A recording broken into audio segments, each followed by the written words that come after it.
En théorie, c'est un pays qui a tout pour réussir et malgré cela, c'est un pays qui n'arrive pas à décoller.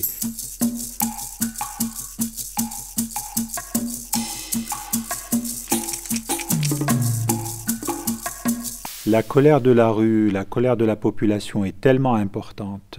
Ce sont plusieurs années, je dirais, d'humiliation et de colère contre le régime. On voit mal ce qui ferait rentrer les Algériens chez eux, d'autant qu'ils ont découvert qu'ils étaient capables de s'unir et qu'ils étaient capables de manifester ensemble et qu'ils étaient capables de le faire de manière pacifique. On a une vieille tradition militante de gauche en Algérie, contestatrice, militante, engagée. Je pense notamment aux militants qui étaient dans la galaxie du Front des forces socialistes. Donc on voit bien que ces gens-là, avec l'appui de militants des droits de la personne humaine, des droits de l'homme, sont en train de se manifester. Il y a aussi des militants anticorruption, des leaders conservateurs, islamistes ou religieux qui eux aussi commencent à apparaître. Mais le vide politique était tellement important qu'on peut dire presque qu'on part de zéro. Il faut d'abord rappeler une chose, c'est que la société algérienne, de par sa nature, est tout de même une société conservatrice. C'est-à-dire qu'elle n'a pas attendu l'émergence des islamistes pour exprimer, pour avoir je dirais, des éléments, des repères conservateurs. Les islamistes font partie de la population. C'est un courant politique que l'on retrouve d'ailleurs dans tous les pays arabes ou arabo-musulmans. La réalité, c'est qu'aujourd'hui, vous avez plusieurs sortes de courants islamistes. Vous avez un courant totalement discrédité parce qu'il a participé au pouvoir, parce qu'il a renforcé le pouvoir de Bouteflika, parce qu'il a été membre de l'alliance présidentielle. Vous en avez un autre dont il est difficile de connaître aujourd'hui l'étendue parce qu'il a été justement totalement disloqué pendant les années 90. C'est ce mouvement qu'on pourrait dire héritier de l'ex-Front islamique du salut.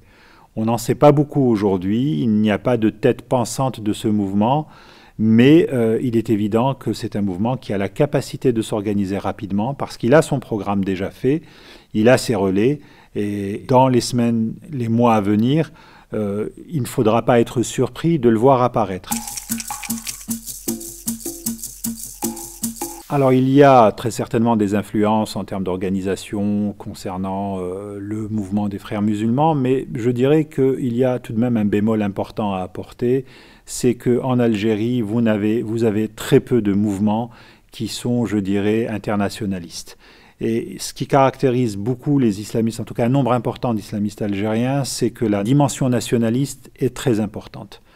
Dimension nationaliste, voire chauvine, voire ultra-patriotique. Donc, je vois très mal un courant religieux qui se mêlerait de politique au nom de similitudes avec ce que fait l'AKP en Turquie ou ce que ont essayé de faire les frères musulmans en Égypte. Il y a l'expression d'une revendication fondamentale qui est celle du respect des droits individuels. On ne parle même pas de démocratie représentative, etc. C'est-à-dire que l'on revienne, que l'on soit dans un pays où les Algériens aient le droit d'expression, et le droit de se déplacer, et le droit à la propriété, et le droit au travail, et le droit à la santé. Donc on est tout de même dans des choses fondamentales que jusqu'à présent le régime n'a pas pu assurer malgré toute sa propagande. Et donc c'est pour cela d'ailleurs qu'on voit très peu de gens réclamer un homme fort.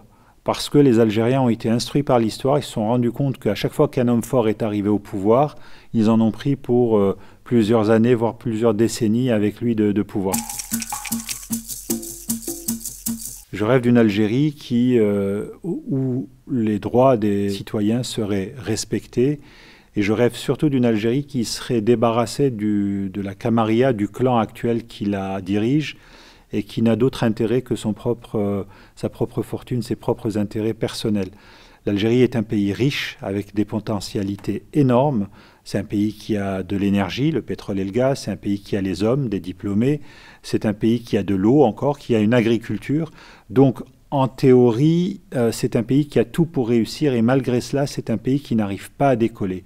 Il n'arrive pas à décoller notamment en raison de la corruption qui sévit au sommet du régime et du refus, par exemple, d'appliquer des réformes qui feraient que les gens auraient de l'emploi, au lieu d'avoir simplement d'attendre que le régime distribue une partie de la rente.